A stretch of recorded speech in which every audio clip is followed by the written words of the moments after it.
월요일 아침 서울중앙지방법원은 이례적으로 많은 인파로 북적였다. 언론의 출입은 통제되었지만 복도 밖은 경찰 조직 내부의 비리를 다루는 민감한 재판을 지켜보려는 사람들로 발 디딜 틈이 없었다.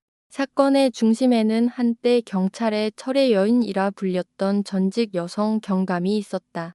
그녀의 이름은 이서윤, 38세. 서울 중부경찰서 지능범죄수사팀장이었던 그녀는 지난 15년간의 경찰 생활 동안 단 한 번의 오점도 없었다. 오히려 특수 밀수 및 자금 세탁 사건을 해결한 공로로 4차례나 특징과 표창을 받은 입지전적인 인물이었다. 하지만 오늘 그녀는 수사관석이 아닌 피고인석에 앉아 있었다.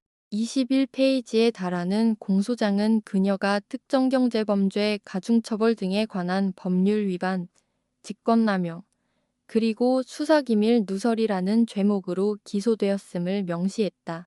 사람들은 이서윤처럼 모범적인 경찰이 어째서 이런 상황에 부닥치게 되었는지 이해하지 못했다. 하지만 그녀와 함께 일해본 사람들은 모두 입을 모아 말했다. 이서윤 팀장은 그럴 사람이 아니다. 그 한마디가 오늘 이 법정에 모인 사람들의 마음속에 공통적으로 자리한 거대한 물음표였다. 무엇이 강철 같던 그녀를 피고인으로 만들었는가? 오전 8시 30분 재판이 시작되었다. 그녀는 소박한 흰색 셔츠와 검은색 정장 바지 차림이었다. 어깨를 장식하던 빛나는 계급장도, 가슴에 달려있던 경찰 흉장도 없었지만 그녀의 눈빛만은 현직에 있을 때처럼 여전히 서늘하고 단호했다. 재판장은 법조계에선 냉철하고 엄격하기로 소문난 임성철 부장판사였다. 검사 측은 날카로운 목소리로 공소사실을 낭독하며 방대한 서류와 이메일, 통화 기록을 증거로 제시했다. 이서윤은 묵묵히 모든 것을 듣고 있었다. 마침내 그녀에게 진술 기회가 주어졌다. 이서윤은 자리에서 천천히 일어섰다. 낮지만 분명한 목소리가 법정 전체에 울려 퍼졌다. 상부의 명령을 어긴 사실에 대해서는 부인하지 않겠습니다. 하지만 제가 그렇게 행동한 이유는 한 사람의 목숨을 구하기 위해서였습니다. 순간 법정 안이 술렁였다. 일부 방청객들이 웅성거리기 시작했지만 법원 경위의 제지로 곧 조용해졌다. 임성철 판사가 의사봉을 내리치며 정숙을 명령했다. 그리고 절차에 따라 질문에 답하라는 판사의 압박이 이어지던 그 순간 이서윤은 누구도 예상치 못한 행동을 시작했다. 거의 1시간에 걸친 신문으로 땀에 젖은 셔츠의 단추를 그녀가 하나씩 풀기 시작했을 때 법정 안의 모든 사람들은 숨을 죽였다. 변호인단은 당황한 표정으로 그녀를 바라봤고 임성철 판사는 계속해서 의사봉을 두드렸다. 피고인, 법정의 위엄을 지키시오. 이는 사법 절차에 대한 모독 행위입니다. 하지만 이서윤은 멈추지 않았다. 그녀는 셔츠를 완전히 벗어 깔끔하게 접은 뒤 자신의 앞 피고인석 위에 반듯하게 내려놓았다. 그리고는 손수건에 고이 쌓여 있던 낡은 경찰 흉장을 꺼내 그 위에 올렸다. 저는 오늘 이 흉장을 조직에 반납하고자 합니다. 더 이상 이 영광을 제 가슴에 품을 자격도 믿음도 남아있지 않기 때문입니다. 쉰 목소리였지만 그 안에 담긴 결의는 그 어떤 외침보다 단단했다. 방청석 뒤편에서 누군가 흐느끼기 시작했다. 이서윤의 경찰대학 후배이자 한때 그녀의 팀원이었던 젊은 여경은 터져 나오는 소리를 막으려 다급히 손으로 입을 가렸다. 비록 취재는 불어되었지만 유리문 밖에서 상황을 지켜보던 몇몇 기자들은 미친 듯이 수첩에 무언가를 적어 내려가기 시작했다. 임성철 판사는 날카로운 눈으로 피고인을 쏘아보았다. 피고인은 방금 그 행동이 재판 절차에 대한 심각한 도전이라는 사실을 알고 있는가? 이서윤은 바로 대답하지 않았다. 그녀는 천천히 고개를 들어 한때 자신의 모교 법학전문대학원에서 강의했던 임성철 판사를 정면으로 마주 보았다. 재판장님, 저는 이 법정을 모독할 의사가 없습니다. 하지만 진실이 매일같이 왜곡되는 것을 더는 앉아서 지켜볼 수만은 없었습니다. 모든 시선이 그녀에게로 쏠렸다. 저는 고위급 간부가 연루된 사건을 덮으라는 지시를 받았습니다. 저는 거부했고 그 순간 저는 조직의 배신자가 되어 이 자리에 서게 되었습니다. 오늘 저는 제 개인의 명예를 지키기 위해 이 자리에 선 것이 아닙니다. 제가 유죄 판결을 받기 전 단 한 가지만을 원합니다. 모든 진실을 말하게 해주십시오. 법정 안은 물을 부은 듯 조용해졌다. 누구도 감히 입을 열지 못했다. 임성철 판사의 얼굴 근육이 미세하게 떨렸다. 이서윤의 변호를 맡은 박지훈 변호사가 다급히 일어섰지만 이서윤은 손짓으로 그를 제지했다. 법정 전체를 얼어붙게 만든 선언 후 이서윤의 시선은 천천히 방청석을 훑었다. 그곳에는 수많은 경찰 동료, 변호사, 피고인의 가족, 그리고 그녀가 맡았던 사건의 관계자들이 앉아 있었다. 하지만 유독 한 사람에게서 그녀의 시선이 멈췄다. 가장 오른쪽 구석, 눈에 띄지 않는 자리에 앉아 있던 한 남자. 검은색 정장에 포마드로 머리를 빗어 넘기고 금태 안경을 쓴 그는 마치 법정에서 벌어지는 모든 일이 자신과는 상관없는 서툰 연극이라도 되는 듯 평온한 얼굴로 앉아 있었다. 법정 안에 누구도 그를 주목하지 않았지만 이서윤만은 예외였다. 그녀는 길게 숨을 들이마신 뒤 그에게서 눈을 떼지 않은 채 말했다. 재판부에 특별 증인 소환을 요청합니다. 과거 저에게 사건 기록 조작을 지시했고 제가 거부하자 저를 모함하여 이 자리에 서게 만든 장본인입니다. 바로 서울 중부경찰서장 김진태 총경입니다. 와 하는 탄성과 함께 법정이 폭발할 듯 웅성거렸다.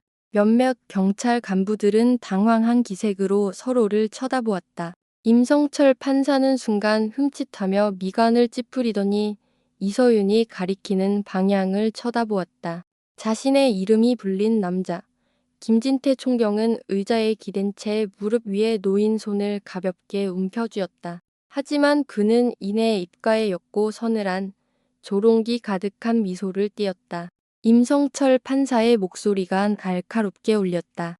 피고인, 방금 그 주장을 뒷받침할 증거가 있습니까? 이서윤은 한치의 망설임도 없이 답했다. 제가 그와 나눈 통화 녹음 파일 원본과 저에게 수정하라고 지시했던 사건 서류의 사본을 가지고 있습니다. 이 증거들은 만약 제가 제거되거나 입을 막히는 상황에 대비해 신뢰할 수 있는 두 곳으로 이미 보내두었습니다. 한 곳은 독립변호인에게, 다른 한 곳은 탐사보도 전문 기자에게입니다. 법정 안의 공기는 그 어느 때보다 무겁게 가라앉았다. 임성철 판사는 서기 및 배석 판사들과 시선을 교환했다. 평범한 비리 경찰 재판이 경찰 조직의 치부를 대중 앞에서 드러내는 내부 고발의 장으로 변질될 것이라고는 아무도 예상하지 못했다. 이서윤은 두려움 없이 김진태를 향해 한 걸음 다가섰다. 저는 한대 서장님을 존경했습니다. 하지만 당신은 정의를 부자들의 죄를 덮기 위한 거래의 수단으로 전락시켰습니다. 당신은 태강건설과 관련된 자금 세탁 사건에 손대지 말라고 명령했습니다. 당신의 친형이 그 회사의 대주주였기 때문이죠. 제가 그 지시를 거부하자 저는 한직으로 좌천되었고 징계를 받았으며 결국 이런 누명까지 쓰게 되었습니다. 김진태의 이름이 공개적으로 거론되자 재판은 걷잡을 수 없는 혼란에 빠졌다. 재판부는 결국 30분간의 휴정을 선언하며 상황을 정리하려 했다. 휴정 시간 동안 법정 안은 전례 없는 소란으로 가득 찼다. 방청석에 앉아있던 몇몇 간부들은 긴장된 얼굴로 다급히 어딘가로 전화를 걸었다. 같은 시각 법원 지하주차장 평상복 차림의 한 중년 남성이 주머니에서 열쇠고리가 달린 은색 USB를 꺼냈다. 그는 스마트폰을 열어 짧은 메시지를 보냈다. 이서윤 팀장 지시대로 파일 전송 실행, 암호화 자료, 준비 완료. 그는 이서윤의 경찰대학 동기이자 그녀가 유일하게 신뢰하는 박지훈 변호사였다. 이서윤은 법정에 출두하기 전 모든 자료의 원본을 그에게 맡겼다. 그 안에는 총 30분이 넘는 2개의 통화 녹음 파일, 자금 흐름을 명확히 보여주는 은행 계좌 거래 내역서, 그리고 김진태의 친필 사인이 들어간 내부 문서의 스캔본이 포함되어 있었다. 녹취록 발췌 X월 14일 22시 17분 김진택 이 팀장 그 태강건설 건은 잠시 덮어도 위에서 지시가 내려왔어. 이서윤 서장님, 하지만 증거가 명백합니다. 이대로 덮으면 저들은 계속해서 불법 자금 세탁을 할 겁니다. 김진태, 한숲 내 말 들어. 이 팀장 아직 점잖아. 이런 사소한 일 하나 때문에 자네 앞길을 망칠 텐가. 이서윤, 지금 저에게 법을 어기라고 말씀하시는 겁니까? 김진태, 어기는 게 아니야. 융통성 있게 처리하라는 거지. 알아듣겠나? 법정. 휴정 시간 후 재판부는 피고인 이서윤이 제출한 정보의 진위를 확인하기 위해 48시간 동안 재판을 연기한다고 선언했다. 이서윤은 집으로 돌아가지 못하고 보복 행위를 막기 위한 특별보호 조치 아래 구치소로 이송되었다. 한편 법원 복도에서는 재판정에 들어가지 못했던 기자들이 각자의 정보원으로부터 심상치 않은 신호를 받고 있었다. 방금 전 유출된 것으로 보이는 짧은 녹음 파일 하나가 기자들 사이에서 빠르게 퍼져나가기 시작했다. 그날 오후 경찰 내부의 각종 익명 커뮤니티와 메신저 단체방은 들끓었다. 이거 일 커졌다. 증거가 진짜라면 김 소장뿐만 아니라 그 윗선까지 줄줄이 끌려 나올 거야. 구치소의 작은 독방에 홀로 앉은 이서윤은 쇠창살 넘어 먼 곳을 응시했다. 그녀는 진짜 싸움은 이제 막 시작되었음을 직감했다. 그들이 자신을 순순히 내버려 둘 리가 없었다. 그날 저녁 서울 하늘에서는 가랑비가 내리기 시작했다. 을지로의 깊고 한적한 골목, CCTV 하나 없는 작은 카페, 외부의 시선을 피해야 하는 만남의 최적의 장소였다. 박지훈 변호사가 카페에 들어섰을 때 약속한 대로 30대 후반으로 보이는 한 여성이 구석자리에 앉아 있었다. 평범한 옷차림에 모자를 눌러쓰고 안경을 꼈지만 근 알카로운 눈빛만은 감출 수 없었다. 국내 최대 온라인 언론사 뉴스코리아24의 탐사보도 전문 최수아 기자였다. 그녀는 이서윤이 자료 사본을 보낸 두 번째 사람이었다. 박지훈 변호사가 자리에 앉아 재킷 안주머니에서 두툼한 서류 봉투를 꺼냈다. 그 안에는 녹취록 전문과 은행 거래 내역서의 출력본이 들어있었다. 최 기자님께서 보도해 주신다면 이건 대한민국을 뒤흔들 뉴스가 될 겁니다. 최수아는 말없이 서류를 한 장 한 장 넘겼다. 그녀의 얼굴이 점점 차갑게 굳어갔다. 이런 명백한 증거가 있는데도 아직 아무도 움직이지 않았다고요. 그녀의 목소리에는 냉소가 묻어났다. 박 변호사가 답했다. 시스템은 진실을 외면하는 데 익숙해졌으니까요. 이제 그들을 움직일 수 있는 건 여론뿐입니다. 최수아는 잠시 침묵하더니 결심한 듯 고개를 끄덕였다. 기사는 제가 쓰겠습니다. 하지만 변호사님도 각오하셔야 할 겁니다. 이런 기사는 한 사람을 건드리는 게 아니라 거대한 시스템 전체를 적으로 돌리는 일이니까요. 박지훈 변호사는 그녀를 바라보며 천천히 고개를 끄덕였다. 알고 있습니다. 하지만 우리가 하지 않으면 누가 하겠습니까? 이서윤 경감은 자신의 경력과 명예, 어쩌면 목숨까지 걸었습니다. 그녀를 혼자 싸우게 둘 수는 없습니다.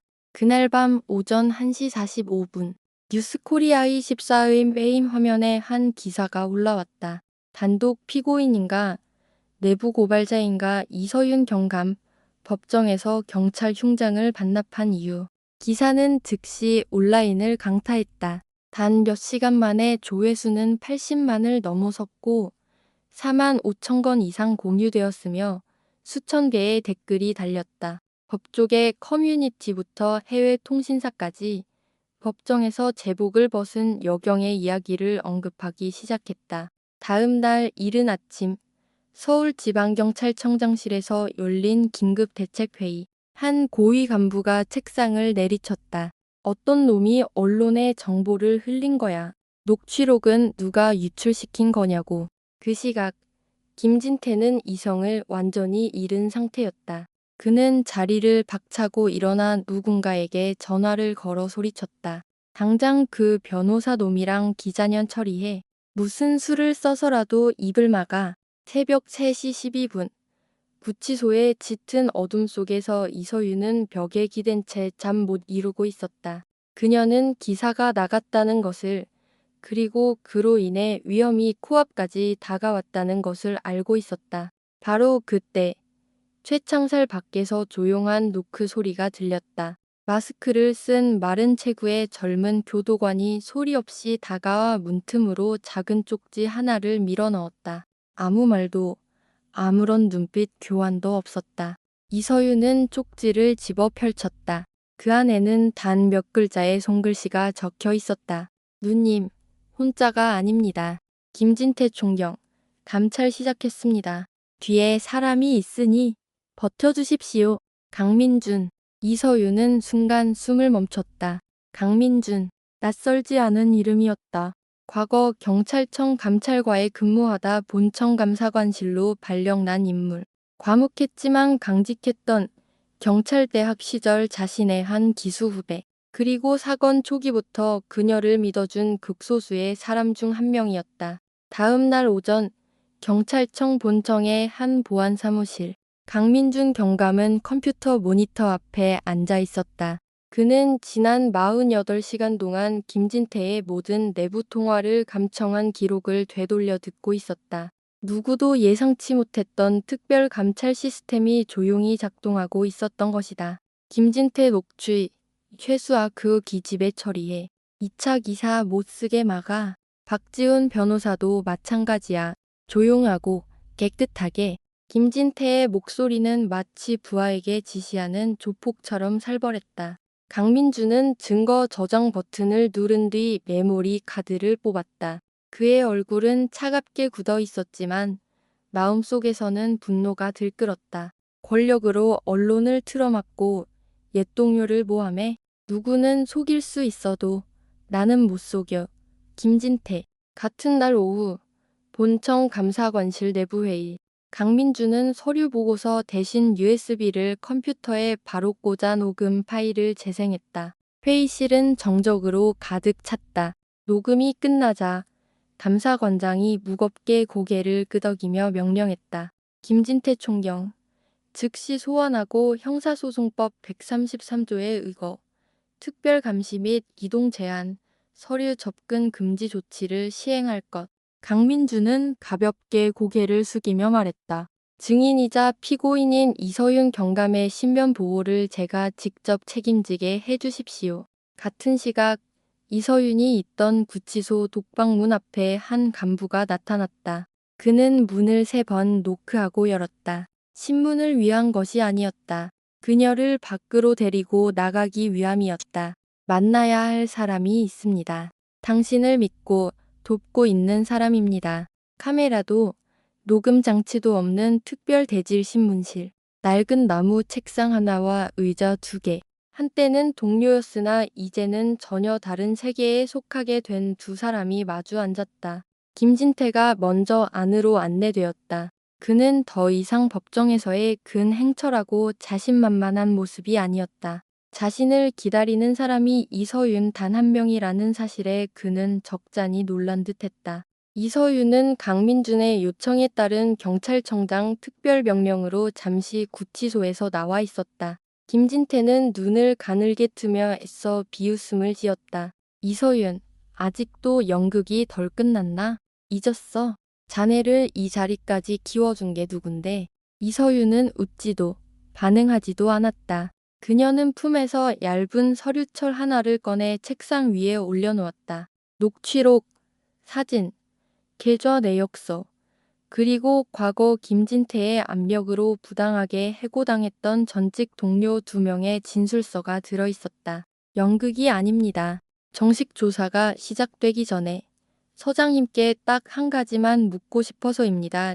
이서윤은 그의 눈을 똑바로 쳐다보며 얼음처럼 차가운 목소리로 말했다. 혹시 서장님의 지시대로 진술을 번복하지 않아 유치장에서 스스로 목숨을 끊은 사람의 아버지를 기억하십니까? 김진태의 눈이 커졌고 그는 즉시 시선을 아래로 떨궜다.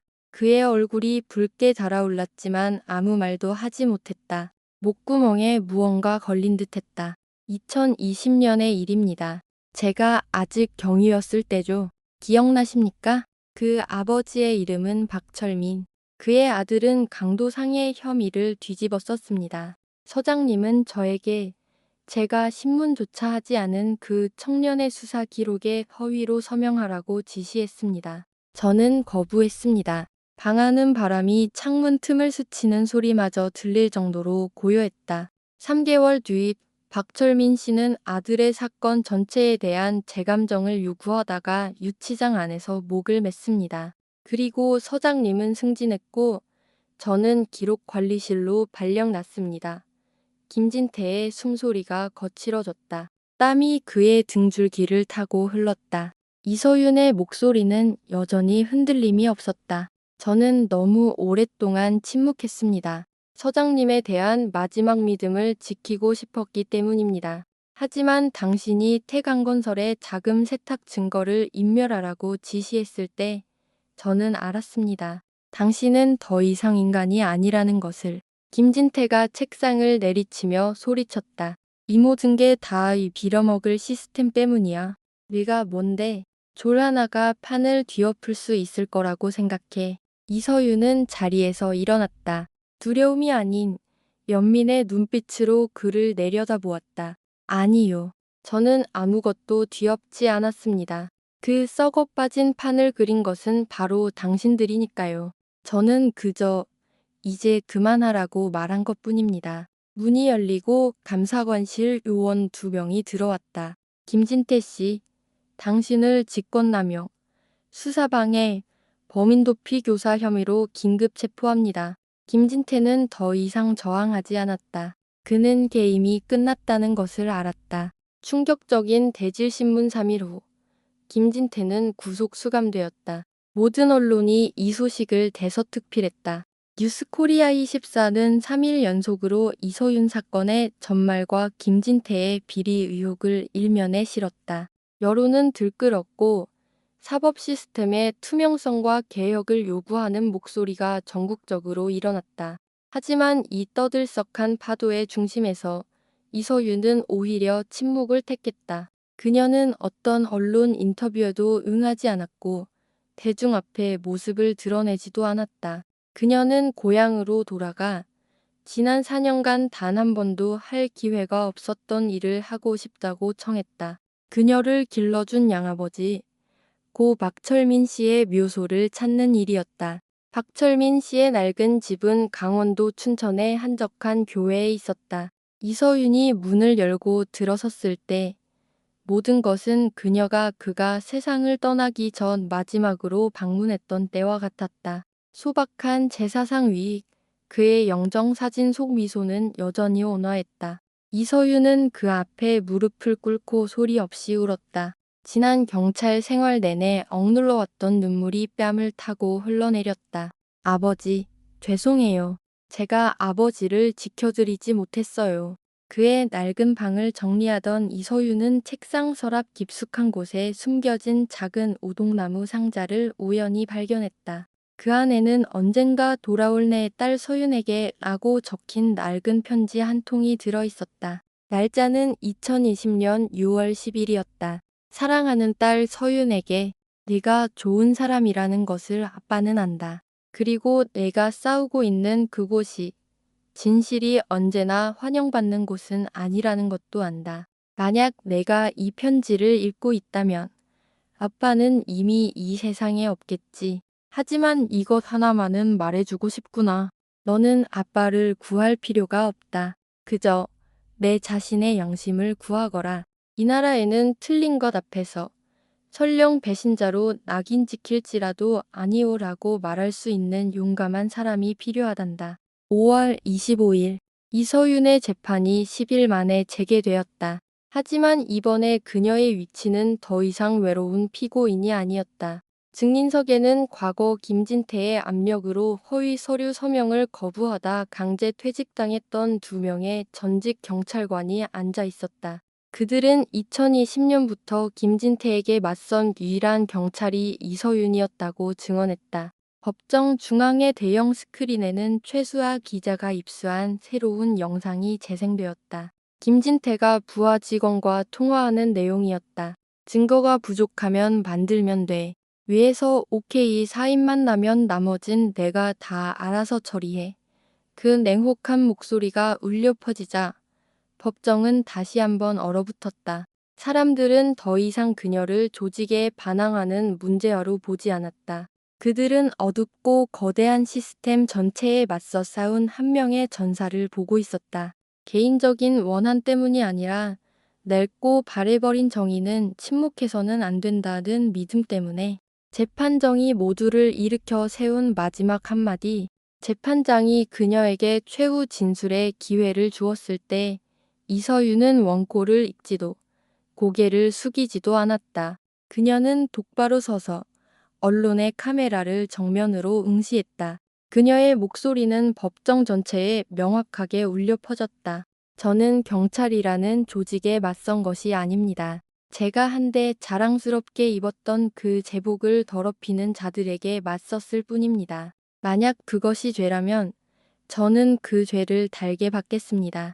한순간의 정적, 그리고 방청석 아래에서 박수 소리가 터져나왔다. 처음엔 한 사람, 그 다음엔 2사람, 마침내 몇몇 고위 간부들을 제외한 거의 모든 방청객들이 자리에서 일어나 박수를 쳤다. 법원은 이서윤에게 무죄를 선고했다. 직권남용 혐의는 성립되지 않으며 기존의 모든 징계 기록은 파기된다고 발표했다. 반면 김진태는 직권남용, 자금 세탁, 수사방해, 증인 협박, 공문서 위조 등 5개의 추가 혐의로 구속 기소되어 확대 수사를 받게 되었다. 그날 오후 그녀는 수백 명의 사람들이 보내는 박수와 조용한 경애 속에서 법원을 나섰다. 어떤 이들은 꽃을 들고 있었고 어떤 이들은 그저 조용히 서서 고개를 숙였다. 한 노부인이 다가와 그녀의 손을 잡고 떨리는 목소리로 말했다.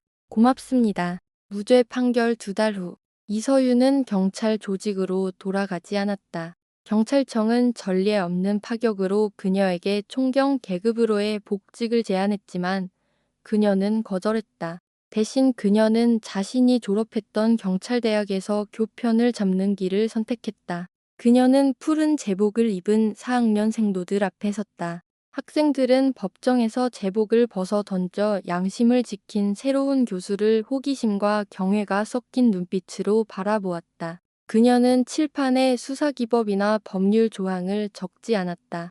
대신 단 한 문장을 적었다. 조직을 보호하는 길은 은폐가 아니라 스스로를 정화하는 것이다. 서울의 한 컨퍼런스홀.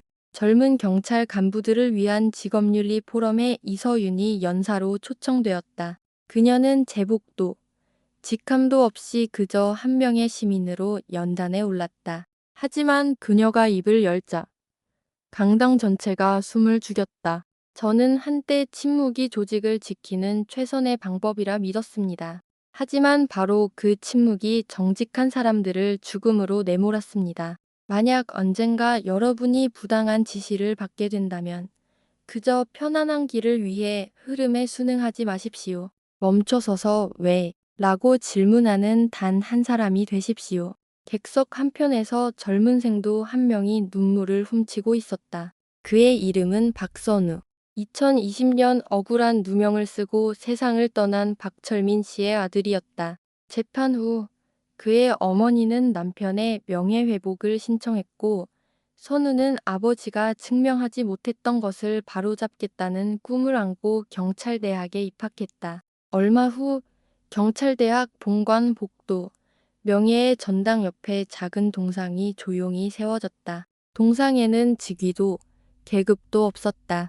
단지 이런 문구가 새겨져 있었다. 이서윤, 침묵 대신 정의를 택한 이. 화려한 칭송도 거창한 보상도 없었지만 그녀의 이야기는 그 자체로 다음 세대에게 살아있는 교과서가 되었다. 어느 늦은 오후, 이서윤은 교정을 산책하고 있었다. 그녀의 하얀 셔츠 자락이 부드러운 바람에 흩날렸다.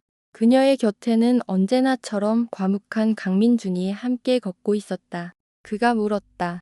만약 처음으로 돌아간다면 그때도 침묵하지 않을 겁니까? 그녀는 길게 늘어선 가로수를 바라보며 웃었다. 아니, 침묵하지 않을 거야. 내가 침묵하면 또 다른 누군가가 진실과 함께 묻힐 테니까.